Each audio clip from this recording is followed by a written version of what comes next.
Shameze neza. Amakuru se. Oye koko nari ngukumbuye. Iminsi myinshi. Nese wari waragiye he? Shaiti nari mwibereye mu mujyi nyine.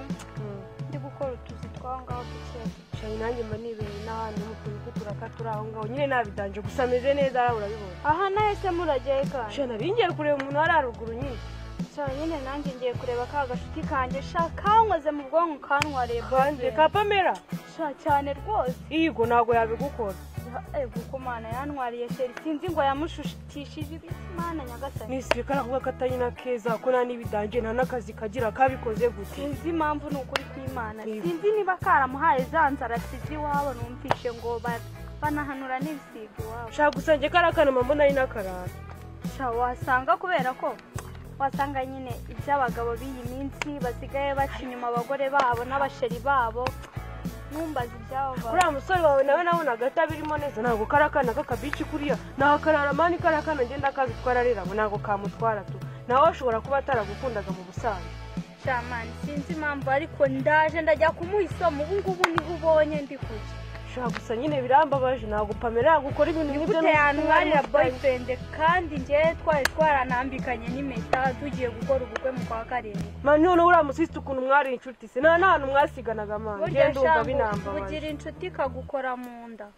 Uretse ibyo ngiye kumukorera ninjye ubizumva ndaje ndagenda ahubwo none se ubugiye nyine ngewe hari umutipe twari dufitanye kirandevu hari imbere nari ngiye kugoyo gatoya mumite mbona kugaruka mu rugo urabona ko nawe rero urabizi ntabwo njya mpinduka mwana ngenda cyari wawe ndisubize hani wagiye uhinduka kuko nabaye n'agasireyi keza mani buriya bajya bavuga nyine mu gihe ufite igihe ugomba kugikoresha igihe mfite umwanya jya undekane isanzwe ntabwo wakoresha igihe cyawe ujya kureba iyi kipe se agatipe kari kubikora kari kuyarekura noneho ndakubwira ngo reka ni agasirikare kavuye he misiyo vuba ubu ngubu niko bavuna ndi ku cyangwa ariko wambona sha nakubonye dore n'amanyashi dore ntawamenya sha nyine mwana sawa nyine we jya kureba uwo musista nanjye none se mani ubu se waretse nyine tukamerekeza basi mfasha nyine njye kureba ku gasista mbanze nk'ahisomo sunda tunguka imbere ya Pamela mani yarakoze ibintu by'ubufa nk'ubwo ngubu oya wowe nyine vayo nyine ujye kumuhisomo kubera ko uriya musista mani amaze kungera hagiye kumuruka.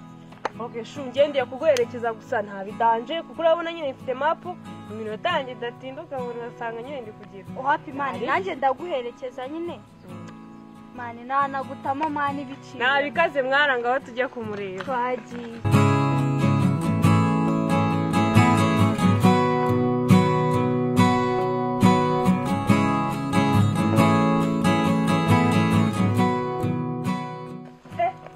Pamela singakari sikara wabwiraga yego ntago ari Pamela mane nshaka none se uyu oya ni Pamela niba ari mukuru we simbiza ariko nyine Pamela we kumana ariko afite umusista w'impanga ye nanya nkunda kubibeshya ariko nyine numva nka kuri ko oya ni Pamela ubyibushye ufite nyashi ameze gutya aruzuye menya ariko afite wa mugaye afite impanga ye basa afite impanga ye basa nagari bavuga se yego mwanyereze nagari we mani nagari we ni sheringayi igendere nabi se ni Pamela narizi ko njyara ku karere wabwira ubundi umugabo wanjye yabamukurikiye hirya ndabona nta kintu kifite mani narinzi ko ugiye kundangira Pamela nyawe nyine mani ngiye waneraga story nkumva Pamela nyine tugiye nkagira ngo nakaga staff narinzi ko washonnye mani ni Pamela wa wundi wirabura ufite nyashi yuzuye gutya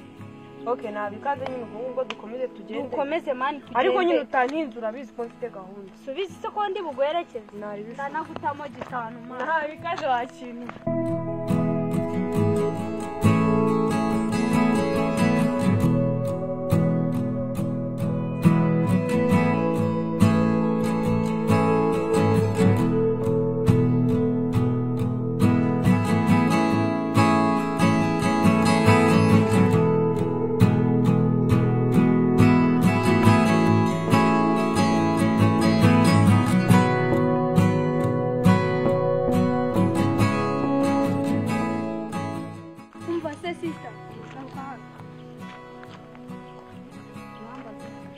ese wibagiwe ko twari turi inshuti ntabwo nkuzi n'uyu wambwiraga ni iri rya shyano ryantwaye ndakwiyamya boyfriend si ni sister ya ka